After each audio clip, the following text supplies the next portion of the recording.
Samantala, Senadora Amy Marcos hindi kontento sa pagpapakulong kay Ambassador Marcos Lacanilao. Magbabalita si Mean Corvera. Mean.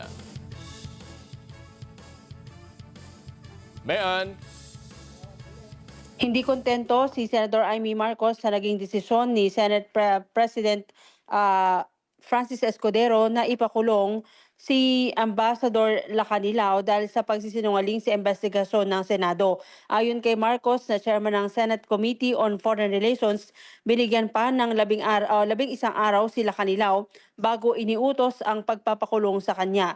Iginit ni Marcos na wala sa rules ng Senado na kailangang isuhan muna ng show cause order ang sino mang resource person na pinatawan ng contempt dahil umano sa due process.